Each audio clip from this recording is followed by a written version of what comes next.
Atos capítulo 10. O irmão aqui mencionado, a história dele relatada, Cornélio, é o primeiro de nós, da grande maioria de nós, os gentios, os não-judeus. Esse que foi o registro do primeiro gentio não-judeu convertido e que abriu essas portas, esse início de caminho para que a salvação chegasse a todos os povos nessa expansão que o livro de Atos fala sobre Jerusalém, Judeia, Samaria e até os confins da terra. Nós somos os confins da terra, aqui a palavra chegou e ela continua viva, eficaz. Eu creio que o mesmo poder que operou na vida de Cornélio, da família dele, continua operando nessa manhã. Tenha santas expectativas ao ouvir essa palavra em nome de Jesus. Atos capítulo 10, versículo 1, ele diz assim: em Cesareia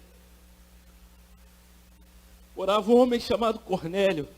Ele era centurião de uma companhia do exército chamada Italiana. Era piedoso e temente a Deus com toda a sua casa, fazendo muitas esmolas ao povo e orando sempre a Deus. Um dia, por volta das 3 horas da tarde, durante uma visão, esse homem viu claramente o anjo de Deus que se aproximou dele e lhe disse: Cornélio.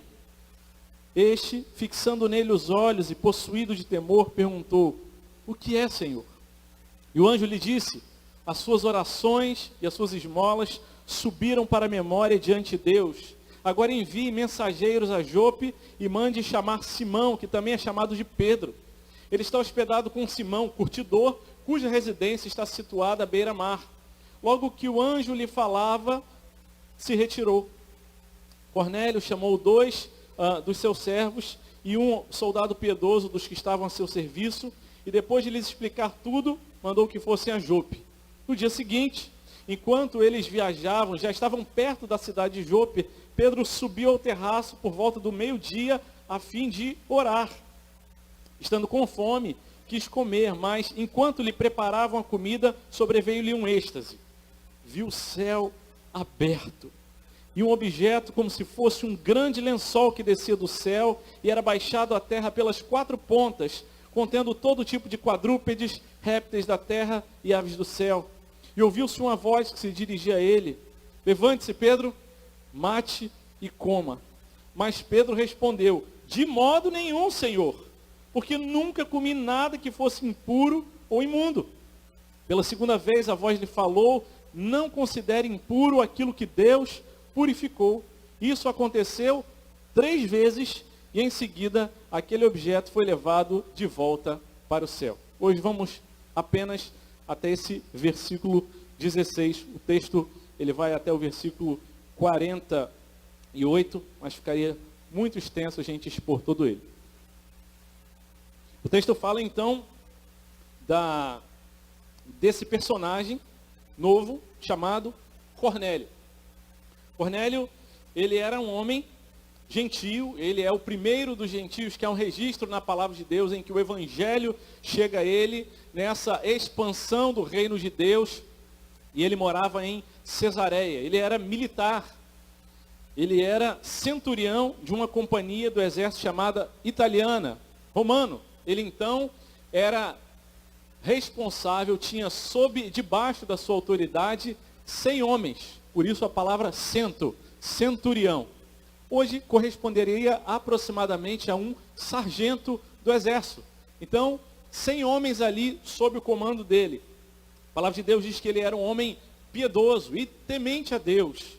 Ele é um homem que respeitava as religiões, especialmente a religião dos judeus.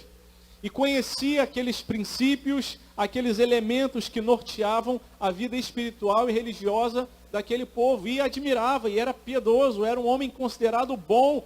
Ele ajudava as pessoas, fazia orações, dava muitas esmolas ao povo.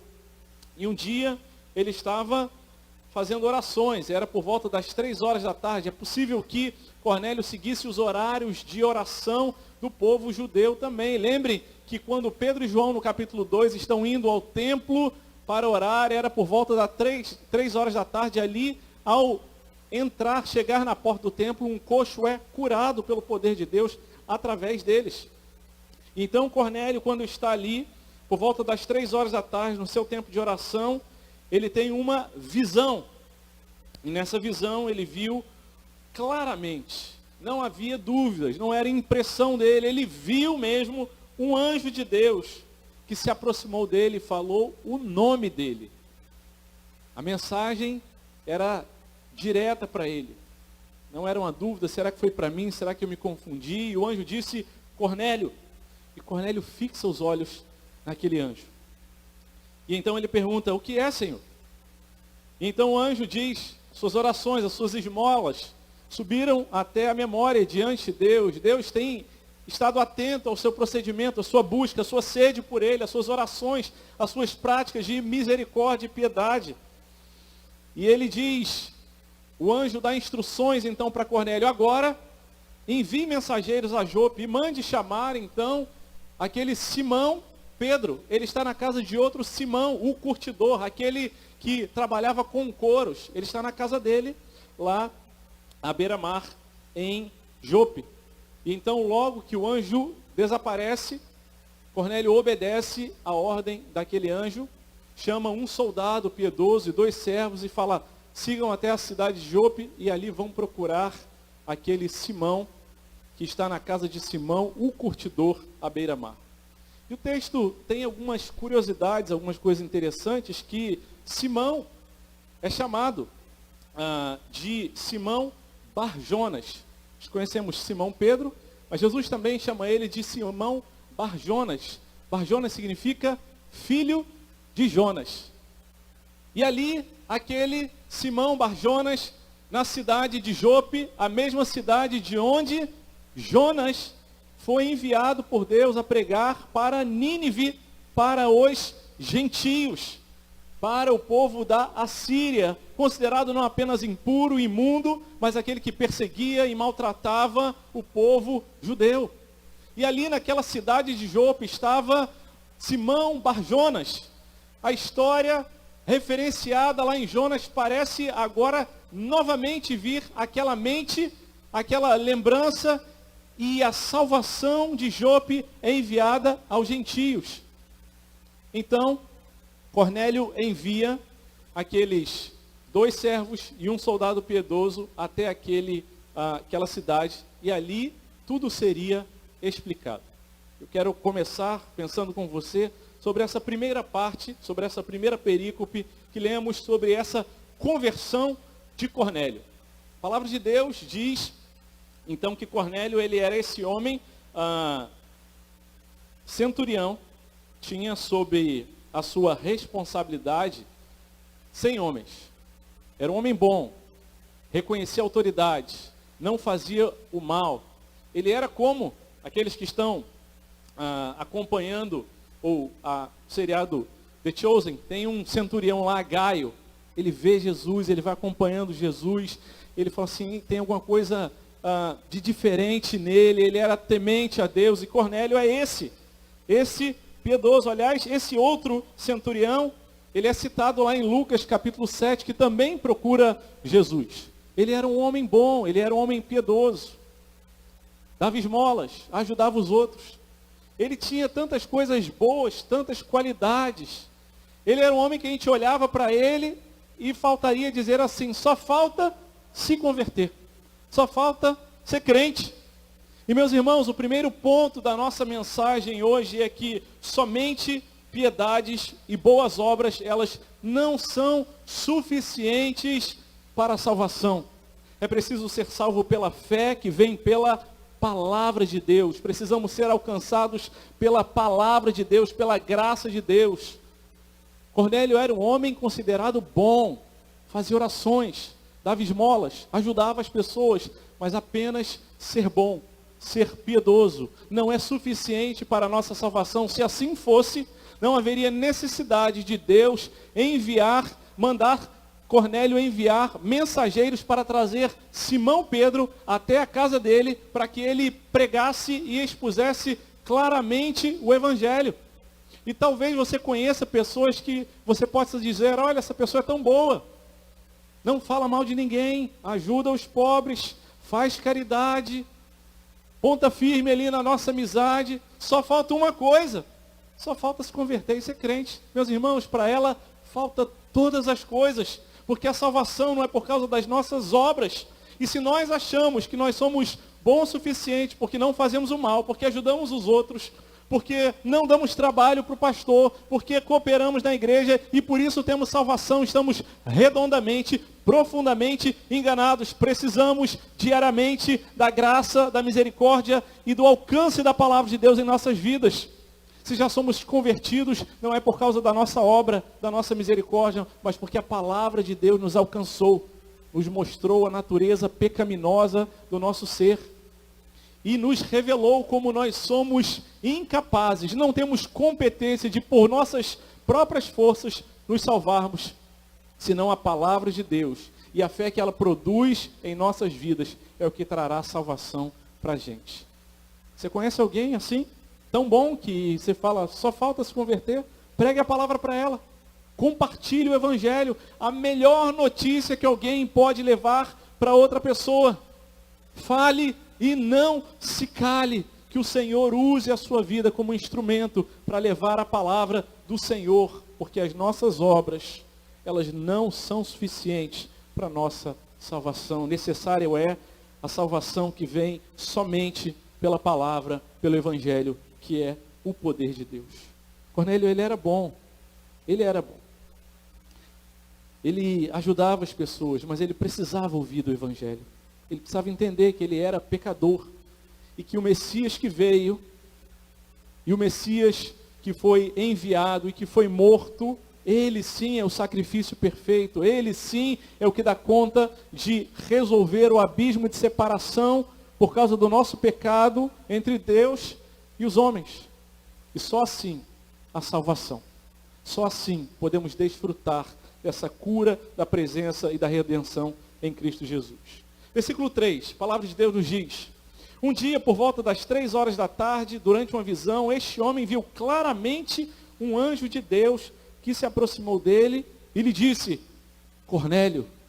E o segundo ponto da nossa mensagem de hoje é que Deus dirige os seus eleitos ao conhecimento salvífico dele.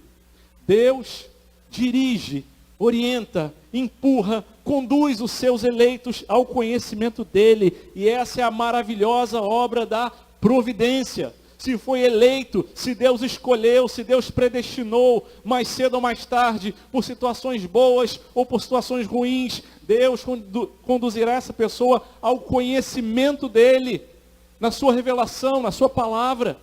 E é isso que Deus faz com Cornélio.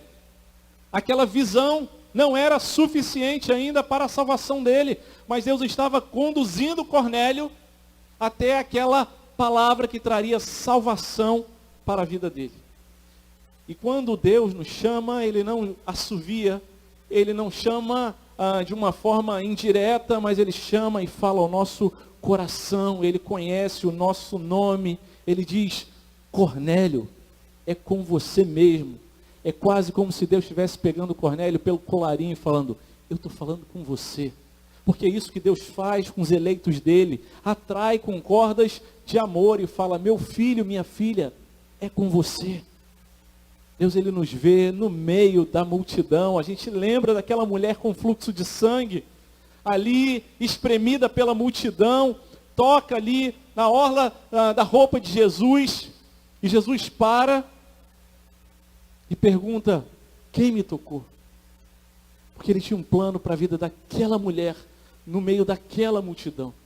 Jesus vê você no meio da multidão, conhece o teu nome dentro da tua casa, do teu quarto, com a tua cabeça no teu travesseiro. Ele sabe da tua história, e ele chamou Cornélio como quem diz: eu conheço você. E essa forma de Deus chamar pelo nome, ela é recorrente na palavra de Deus. No capítulo atrás a gente ouviu Deus chamando: Saulo, Saulo, por que me persegues? Lá em Êxodo, no capítulo 3, Moisés, num deserto, ele ouve: Moisés, Moisés, venha para cá e se aproxime. Olha, essa maravilha, a sarça que arde e não se consome. E de igual forma Deus nos chama pelo nosso nome. Conhece a nossa história, conhece o nosso coração, a nossa mente. Você não é um esquecido na multidão. Porque aos seus eleitos, Deus dirige para o conhecimento salvífico dele, para que a gente possa conhecê-lo, não apenas na revelação geral da natureza, naquilo que a gente olha e fala, não é possível que isso seja fruto do acaso, mas ele conduz os seus eleitos para que eles sejam salvos, conheçam do evangelho da salvação. Assim ele faz com Cornélio, homem piedoso, homem bom, dava esmolas, orava, mas precisava ouvir o evangelho, e Deus o conduz. Cornélio, que era um homem que reconhecia a autoridade, tal qual o outro centurião, registrado lá em Lucas no capítulo 7, responde, fixando os olhos, possuído de temor, ele pergunta, o que é Senhor? Ele reconhece, estava diante dele alguém maior, mais poderoso, que tinha autoridade sobre a vida dele, alguém diante de quem ele precisava se render, alguém diante de quem ele não podia dar mais desculpas. E então o versículo 4 segue dizendo, e anjo do Senhor lhe disse, as suas orações, as suas esmolas subiram para a memória diante de Deus. A gente está vendo você. Eu conheço a sua vida, Cornélio. E a graça, a bondade, a misericórdia de Deus decidiu te alcançar. Ao ouvir então a instrução de Deus, do anjo, para Cornélio, quando diz, envie mensageiros a Jope, mande chamar Simão, ele está na casa de outro Simão, Simão curtidor. Versículo 7, a palavra de Deus diz que logo que o anjo que falava, ele se retirou, Cornélio chamou 2 dos seus servos e um soldado piedoso. O assunto era de ordem espiritual. Então ele escolhe sabiamente um soldado que levava a sério essas questões de ordem espiritual. E manda até Jope, conforme as instruções do anjo. E depois de explicar a eles tudo, eles foram para Jope. E o terceiro ponto da nossa meditação nessa manhã é, quando Deus te dirigir, sem demora, obedeça. Assim que o anjo saiu, se retirou, tendo sido dadas as ordens, Cornélio não perdeu tempo dizendo, amanhã eu vejo como é que eu resolvo isso, eu tenho muito compromisso, eu tenho uma desculpa, não. A ordem de Deus para as nossas vidas precisa ser sempre uma prioridade, é isso que o Espírito Santo de Deus faz em nossa vida. Não é alguma coisa que a gente deixe para depois. Cornélio ouviu aquela voz e rapidamente tomou as providências para que aquilo fosse obedecido e realizado. E muitas vezes Deus tem falado comigo e com você. Resolva, peça perdão, procure ajuda, faça a sua parte, mude de atitude, peça ajuda se você não dá conta de resolver sozinho, mas sem demora, obedeça. Cornélio obedeceu. Cornélio era homem como eu e você. E ainda que possamos olhar, por exemplo, de Cornélio como uma fonte de inspiração em alguma coisa tão legal, interessante, na qual a gente pode pegar como modelo, ele aponta para aquele que de forma perfeita obedeceu a sua missão e, tendo deixado os céus, esvaziou-se da sua glória e veio cumprir a missão que lhe tinha sido designada. O próprio Senhor Jesus, que obedeceu e obedeceu até a morte e morte de cruz. E meus irmãos, a pregação do Evangelho não é uma pregação moralista, não é uma pregação de coach, de esforce para fazer, mas é uma pregação que precisa nos levar à rendição e dizer, Deus, eu não tenho obedecido, mas eu me rendo diante do Senhor e eu peço, Deus, tem misericórdia da minha vida, porque eu continuo ansioso, eu continuo idolatrando os meus recursos, eu continuo confiando nos meus créditos, na minha competência, eu continuo segurando a minha vida nas minhas mãos e não descansando na tua soberania e no teu amor. Senhor, tem misericórdia, eu preciso me arrepender, eu preciso chorar por causa do meu pecado e por causa da minha desobediência, e louvado seja o nome do Senhor, se você tem chorado pelo seu pecado. Isso é a obra do Espírito Santo na sua vida. Quando o Senhor falar contigo, não demore para obedecer. Quando o Senhor falar ao seu coração, e se você é crente, o Espírito Santo fala ao seu coração, não se demore em obedecer. Nós temos muita capacidade e habilidade para teorizar, para falar sobre as nossas vontades, sobre os nossos planos, sobre aquilo que a gente vai fazer depois.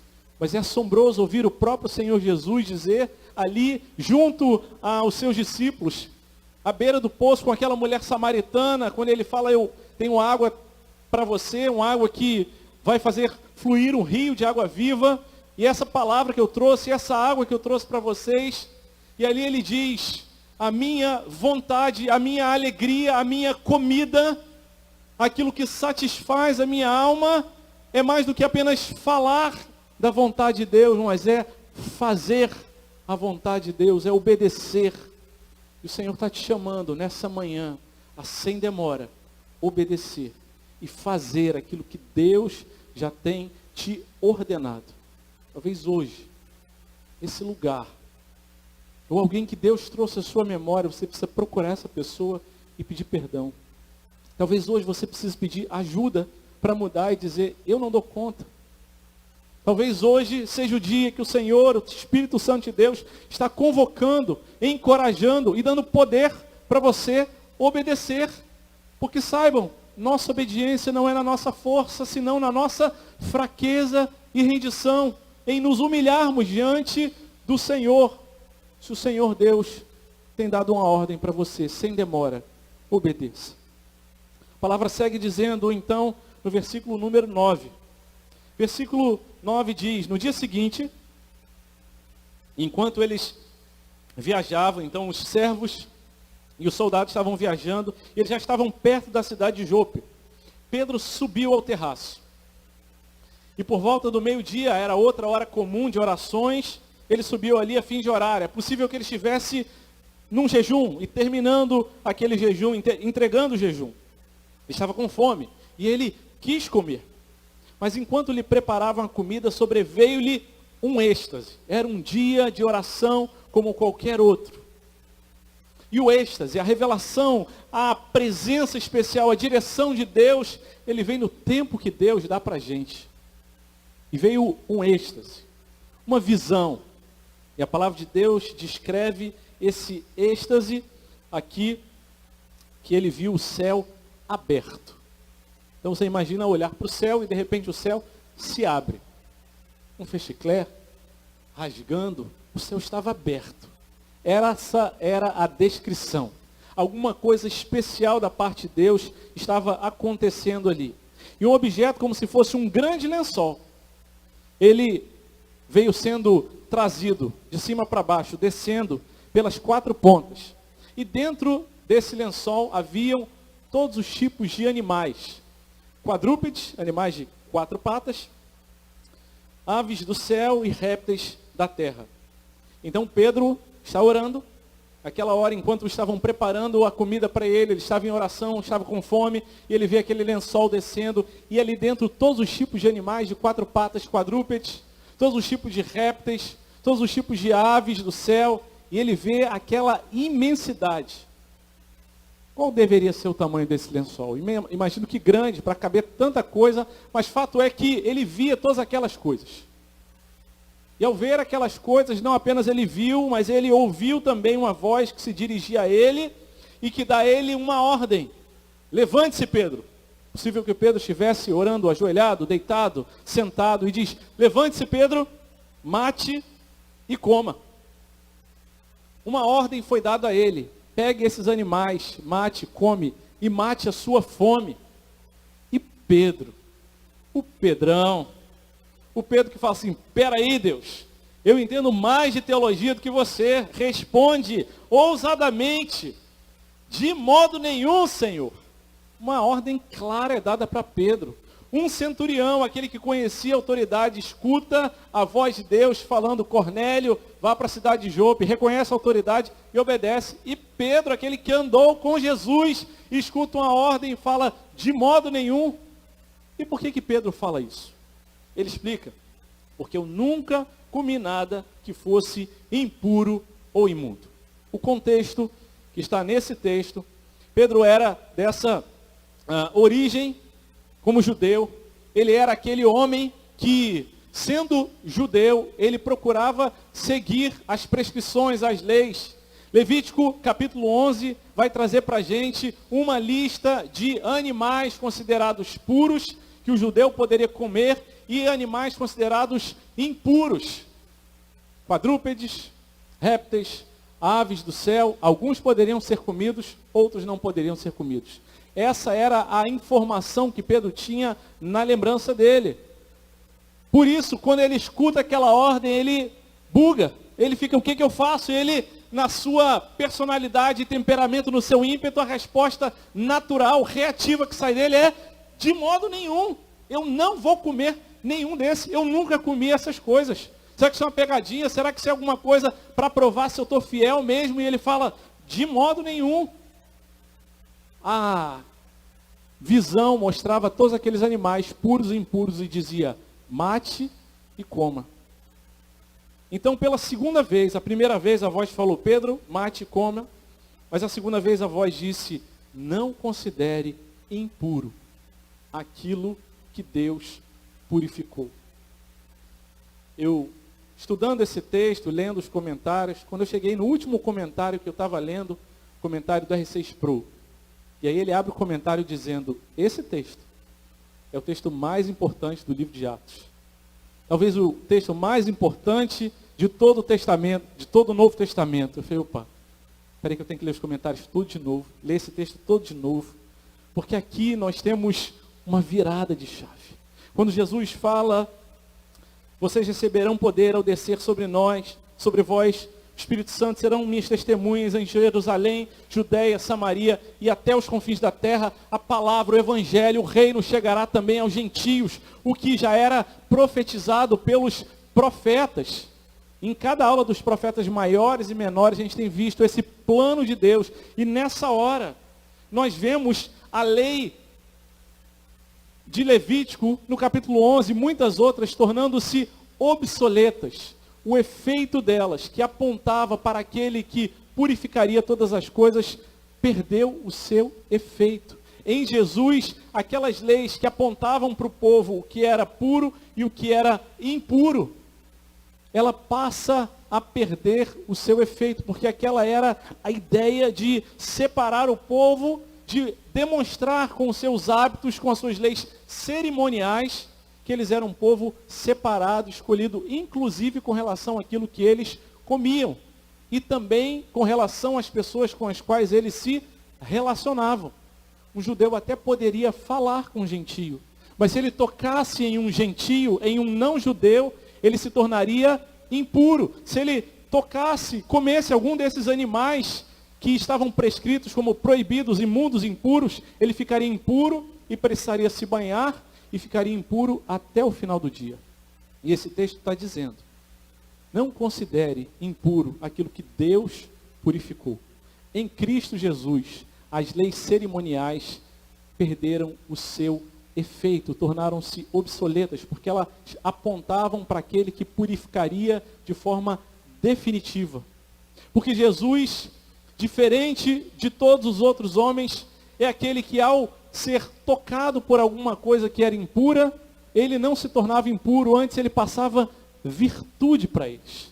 Esse texto é inserido num contexto muito interessante. Os dois textos anteriores, se nós repararmos com atenção, quando Pedro, ele vai ali primeiro à casa de Enéas, e ele vê ali naquela casa um homem enfermo, e ele cura aquele homem. Depois ele vai à casa de Tabita, também chamada Dorcas, e aquela mulher estava morta. E se Pedro tocasse em um morto, em um cadáver, pela lei, ele se tornaria impuro. Mas ali ele ora por ela, e aquela mulher é ressuscitada.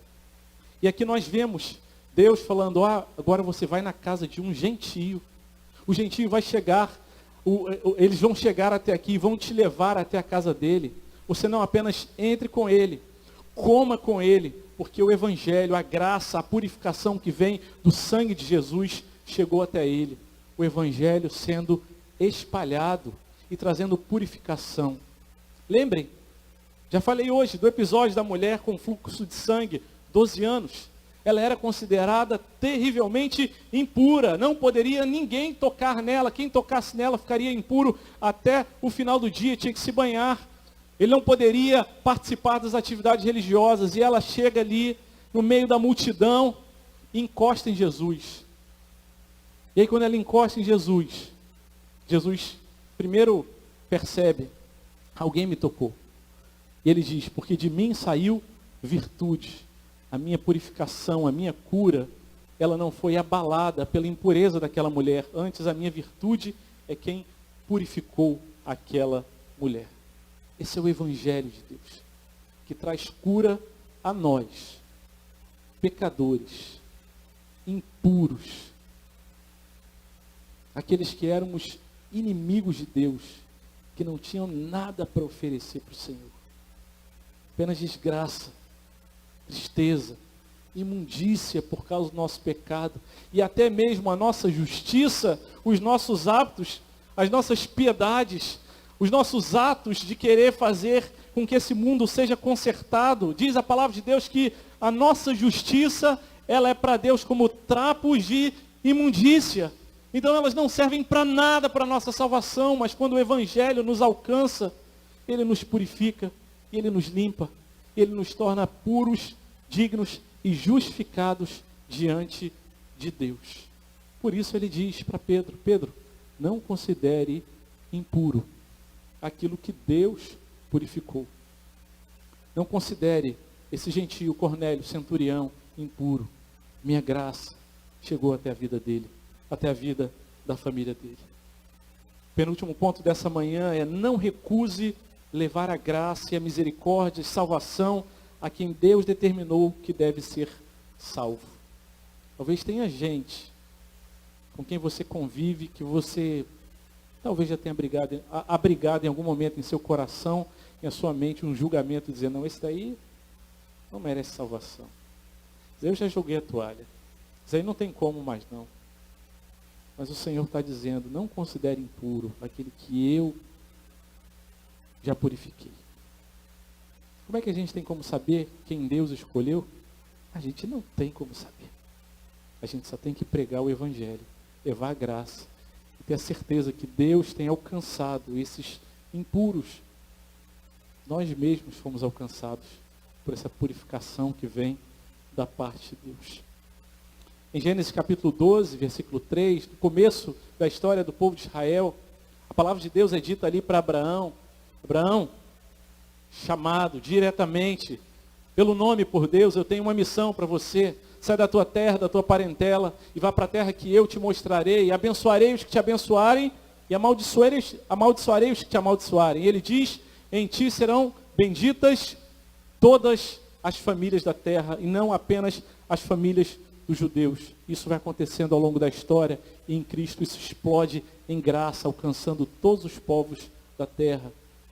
No final do livro de Mateus, no capítulo 28, versículo 19, nós vemos Jesus dando a ordem para os seus discípulos: vão pelo mundo inteiro e façam discípulos de todas as nações. Aqueles que vocês consideravam impuros, eu já os purifiquei. A salvação para eles. Eles receberão também dessa graça. E a palavra então vem ali para Pedro, pela segunda vez: não considere impuro aquilo que Deus purificou. Não recuse levar graça, porque nós já fomos alcançados por essa graça. Não tem ninguém que você possa dizer assim, não, isso aí não tem jeito. Não dá não. Por mim, não merece. E realmente não merece mesmo. Que você também não merece, eu também não mereço. É a graça de Deus que nos purifica. É a graça de Deus que nos alcança. E o texto termina, versículo 16, com um versículo que, de forma muito especial, furou meu coração. Isso aconteceu 3 vezes. E em seguida, aquele objeto foi levado de volta para o céu. Meus irmãos, o lençol foi descido 3 vezes. Possivelmente o diálogo também aconteceu 3 vezes. Aquele Pedro, impetuoso, com um temperamento forte, reativo.